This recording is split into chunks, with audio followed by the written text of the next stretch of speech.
At my friend Charlie Kirk's memorial service last month, his wife Erica Kirk gave a beautiful speech where she said she actually forgave her husband's killer, while at the same time we all know that that killer, once he's convicted, will likely face the death penalty via lethal injection, an outcome that I, like many of you, actually believe is just. Those two things aren't contradictory. They go together, and they're deeply consistent with the values our country was actually founded on. And there's deep wisdom in that lesson for the future of our conservative movement as well. We face a fork in the road ahead. It's a hard question. Do we want to solely focus on defeating the left, or do we now want to focus on saving the country? To be clear, last year in the run-up to the presidential election, I think these two things were one and the same, but going forward, I don't think they are. The real question is, do we want to adopt the left's methods, silencing, punishing, canceling, authorizing the government to pick winners and losers in the economy and the private sector?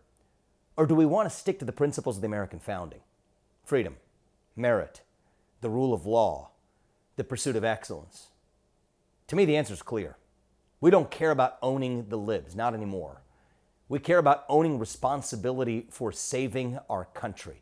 That's where we're headed. It's not about what we're against anymore. It is about what we stand for. Not what we're running from, but asking the question of what are we running to? Individual, family, nation, and God beats race, gender, sexuality, and climate. If we have the courage to stand for what is right, what is true, what is beautiful, what is good, what is virtuous.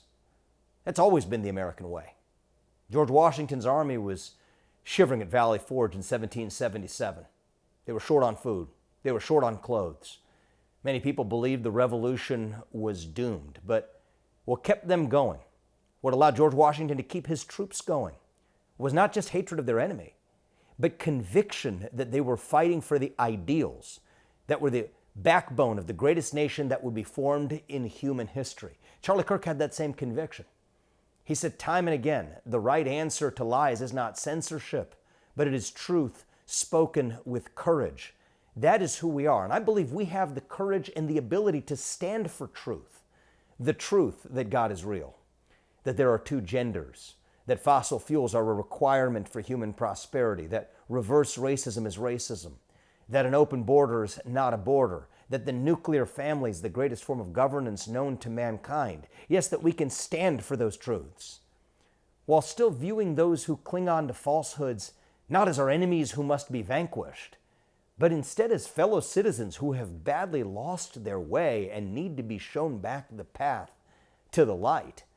Not just to berate and banish, but to be able to at least talk to, and at our best, on occasion, I believe this is possible, not always, but on occasion even to persuade, all the while still beating them at the ballot box to make sure that their misguided ideas never turn into law. And many of my friends on the right argue compellingly that now isn't the time to go soft or high-minded and sing kumbaya.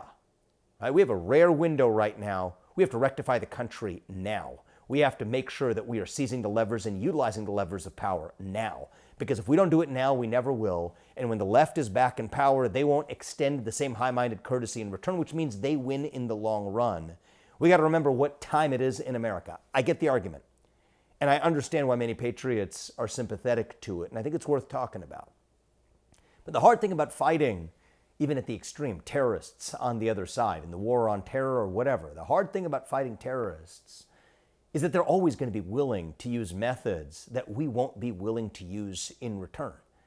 So we're fighting on asymmetric terrain.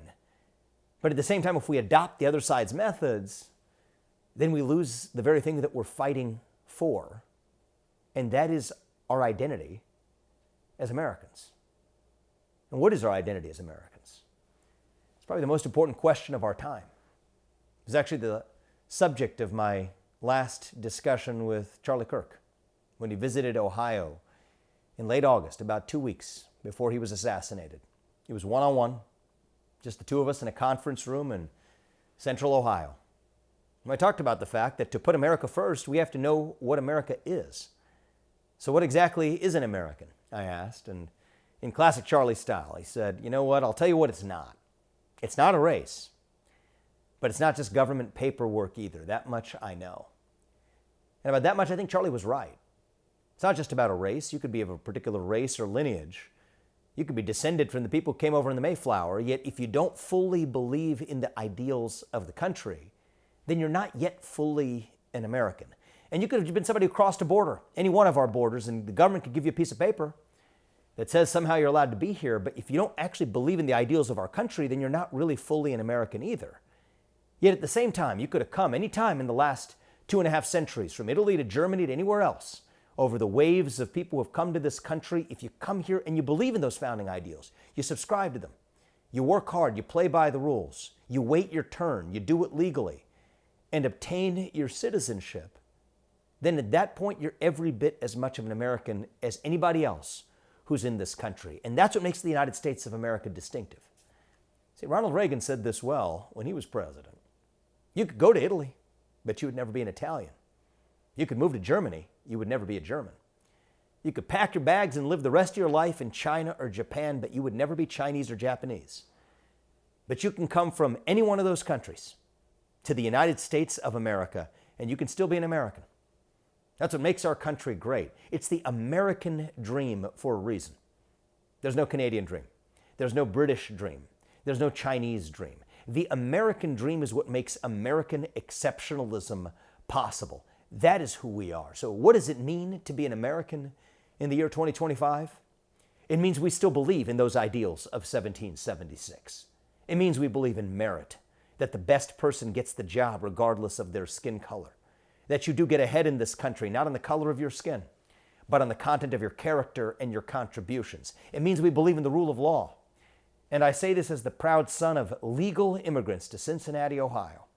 That means your first act of entering this country cannot break the law. It means we believe in free speech and open debate, regardless of your viewpoint, that you get to express them in the open without government censorship, without somebody putting a bullet in your neck.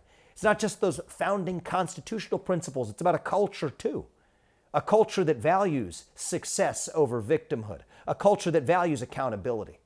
A culture that encourages us to take bold risks, sometimes to fail, but to pick ourselves up and do it again. A culture that does not view hardship as the same thing as victimhood, because hardship at times is what teaches us who we really are. A culture that values exploration, boundless exploration, deep curiosity about the world around us, and a conviction that it is our manifest destiny to lead it, not for our own sakes, but for the sakes of history and posterity. That is who we are as Americans. And if I'm being honest, we have lost our conviction in that American dream.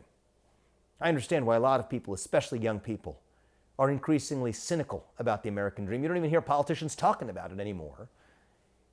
And part of the reason why they're cynical is that things today don't necessarily work the way that we would want in an ideal scenario. Young people feel like they can't get a home because it's too expensive for them. Young workers feel like they're working hard, doing their part, but they're not getting ahead, while their wages feel like they're staying flat while costs appear to continue to go up. Even you think about people who love free speech. You hear people like me preaching about free speech, and a college campus conservative sees somebody they look up to shot in the neck and assassinated in cold blood for speaking his mind on a very college campus. So I understand why so many young people are cynical about the American dream, but don't be cynical about our country, because it's still the last best hope we have on planet Earth. The United States of America is the last best hope in human history of a country where you can pursue your dreams and you can speak your mind in the open. There's nowhere else in the universe to escape. So we have no choice but to roll up our sleeves and fix that great country known in human history. Are we perfect? Of course we're not. We're imperfect because we're a nation of human beings, not gods. But I would rather live in a country that has those ideals and fall somewhat short of them than to live in a country with no ideals at all. So let's revive that new American dream in our country. A new American dream where we celebrate success over victimhood. A new American dream where we bring down the cost of housing by building more homes. A new American dream where we bring down the cost of electricity by producing more energy. A new American dream where every kid in this country gets a world-class education that is their birthright as an American. A new American dream where you can express yourself freely on a college campus without somebody putting a bullet in your neck. Where you can go into your city, enjoy a nice walk and a dinner without looking over your shoulder for fear of being assaulted. A A new American dream where you could disagree vehemently with your neighbor and still get together at the dinner table at the end of it.